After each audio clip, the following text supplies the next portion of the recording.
This is the tale of RuffledRowlit, the man who can sing and looks like a... I was going to say a really dirty word there, but I'm not going to do that because otherwise I'm probably going to offend half the audience. Ladies and gentlemen, it's your boy with the biggest tits in the city. Yay! Actually, that didn't rhyme whatsoever, did it? Ladies and gentlemen, my boy is RuffledRowlit.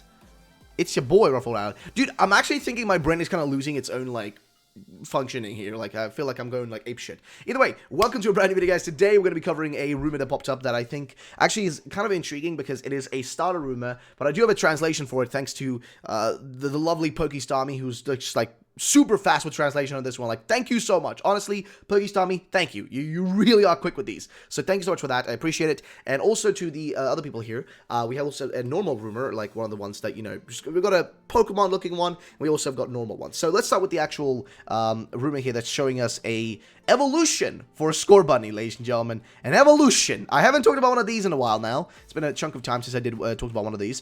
Before I continue here, if there is a designer out there who made this, if you can email me about it and just so you can get, you know, if this is fake, okay, and then a designer made it, if you could email me, just email me and tell me this is what I made, here's the proof, and, you know, whatever, just in case, so that in the future, you know, if this gets confirmed to be fake, that I can just make sure to, like, credit you for your work. But please email me, because that's the best way to get in touch with me. Just email me straight away, or you can even, like, you know, email probably the best. But yeah, if you want to hit me up, do that, because that way I can make sure to credit you and all that, so, you know, you get the credit you deserve, because this is a pretty cool design. Now, I've heard some people in the community not liking it. I mean, of course, here's, you know, who shared it, or, you know, this is sent to me by a viewer who, you know, quote tweeted what Steelixir said, or what Jackson said, which is that pretty cool, wouldn't mind this design. It could be set up for a knight and dragon dynamic between the Scorbunny and Sobble. And then you go right here, you got the actual, you know, design, which is, I mean...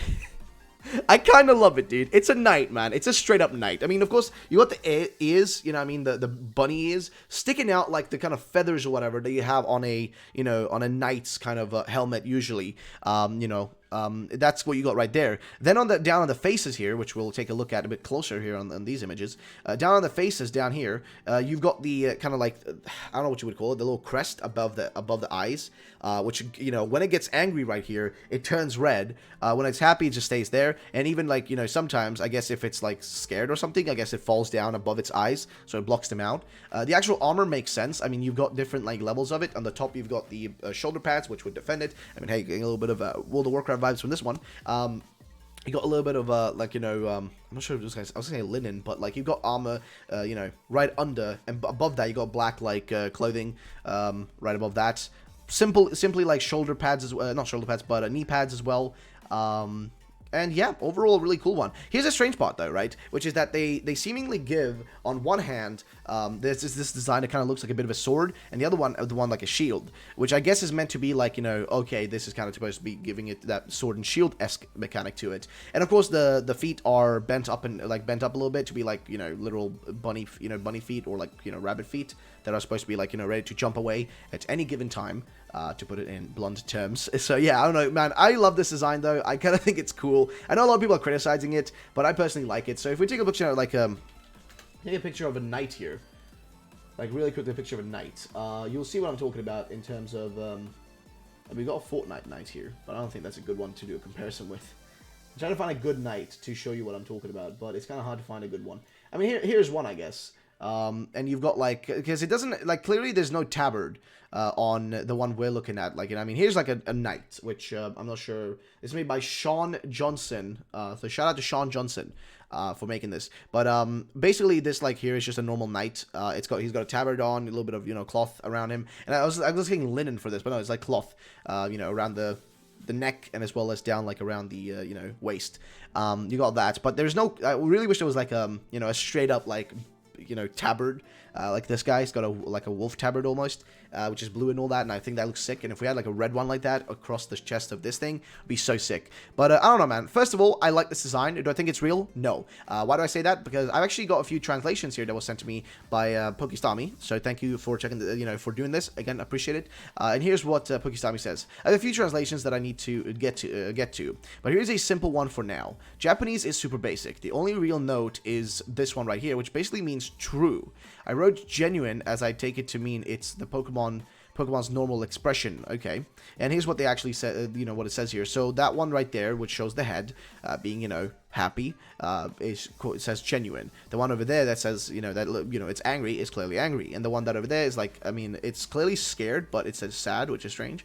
You got like the shield, arm shield, or shield arm, whatever thing we would refer to it as, front and back. So the back one would be kind of black color, which is interesting actually, which is because that color matches up well with the black from the cloth on the actual body. Matches up really well. And of course the tail up there is kind of split up, but that we don't have any, you know, translation for that or any info about that.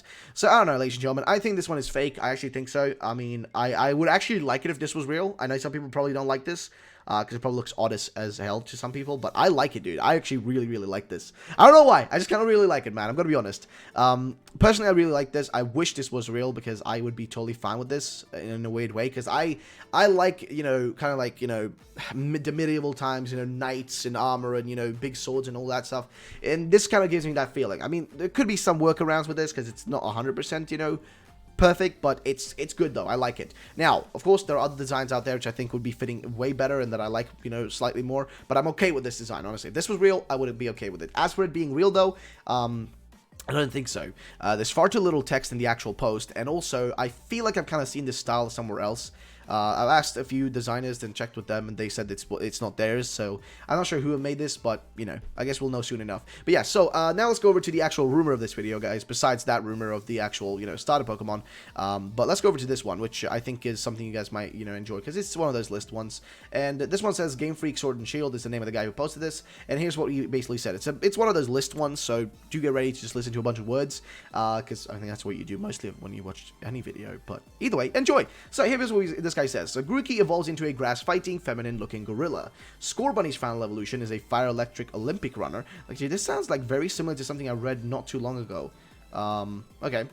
Sobble turns into a water ghost, frail and fast camouflaging lizard. Alright, there are indeed two professors in this region.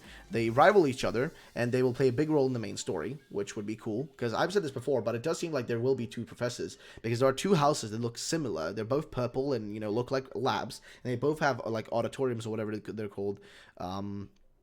Auditoriums, but like I'm not sure what the word is for it, but basically they both seem to look like they both look like professors' labs for different professors. One is run down though, and one is more like, you know, clean and well, you know, well polished and all that. So I'm not sure. There are indeed two professors in this region. They rival each other, and this will play a big role in the main story. The puzzle in the gym still exists. You'll enter a room with a normal puzzle like the ones that we are used to, and then get to the main room, the center of the stadium, where you face the gym master. The gym masters have special Pokemon. That sounds pretty cool. No new megas, but the feature will return to the late part of the game, which makes sense, right? I don't think we're gonna see new megas in this game as much as I want it. I'm starting to lose faith, and the reason for that is because the more I think about Galar and Kalos, I start realizing that maybe, you know, maybe Galar wouldn't be using megas. Maybe megas are something that's only being, you know, been used by the Kalos region, and, you know, there are conflicts between each other, and then maybe, you know, Galar has armored evolutions or something like that for their side, because that's what they kind of used in battle. So I don't know, man, it's a bit of a strange one. It's a bit of a mixture of things, but I don't know. There are about 12 new regional variants of Johto Pokemon only, which would be great. I would love that. Not counting the the regional variants, there are 97 new Pokemon in total, which again, I mean, hey, it sounds good, dude. There are 2 new evolutions. Okay. The evil team's objective is to accelerate the industrialization of the region for their own benefit, not caring about the environmental issues that it will cause. Alright, the wolf you see on the logos is the third legendary of the main trio. The other 2 are a metal horse, shield, and a metal snake, sword. Alright, and the 3 legendaries share the steel typing. Their secondary typing is different, representing the starter trio: a steel grass horse, a steel water snake, and a steel fire wolf. Okay, the post-game will be a new story that involves, I guess, some of the new legendaries, and Meltan's evolution line, Meltan, Melmetal, and a third one. And the post-game happens on a small island by the shore of Galar, and you travel there by a series of underground tunnels. The region is huge compared to all the other regions. Trust me, you will all love the game. I hope so, man. I hope so, dude. I pray to the Ugandan warriors out there for that. But actually, this sounds pretty cool, though. The post-game happens on a small island off the shore of Galar, which makes sense. And also, it being traveled to by an underground tunnel kind of reminds me of the tunnel between, like, you know, between France, like, you know, the underground, like, you know, kind of way to travel between France and the UK, right? And also it just reminds me of other places that have that similar thing going on. So in all fairness, I mean, I don't see an issue whatsoever with this. And a post-game too, like a small island based on somewhat Ireland would be actually really cool. And having more stuff to do there for the post-game would be sick. Because I think I've kind of missed that feeling, dude. And also maybe potentially going back to having a Battle Frontier. I mean, oh, that thought just gets me excited, man. That thought gets me excited. So, I don't know, ladies and gentlemen. I don't know, but I'm excited about that. So, ladies and gents, that's going to be the end of this video. If you did enjoy, guys, then thank you so much for watching. And also, for anybody who made it this far into the video, in the comment section down below, guys, hashtag evolution, okay? Just hashtag evolution. Just you and me. Nobody else. Just you and me. The ones who made it this far. Just you and me, okay? Also, please drop a like. It'd be appreciated. Subscribe for future videos. Have yourselves a great day. And, yeah, bye-bye, ladies and gentlemen. Have a good one. Peace.